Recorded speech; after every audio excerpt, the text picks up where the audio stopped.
اگر خیلی خوششانس باشید در مقطعی از زندگیتون تنها میمونید. هم تنها میمونید هم طرد میشید. از این تنهایی نترسید، این یه تنهایی مقدسه.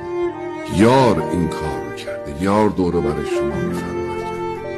هر عاشقی دوست داره با معشوقه خودش خلوت کنه. بدترین کار در این مواقع اینه که فوراً یه جایگزین پیدا کنه. این کار باعث میشه که این تنهایی در زندگی شما پشت سر هم تکرار بشه. اما وقتی که با صبر و سکوت رو خودتون کار میکنید، متوجه یه دیو خطرناک درون خودتون میشید. دیوی نیازمند، دیوی گدای دیگران، و اتفاقا عاشق میخواد این دیو رو از بین ببره.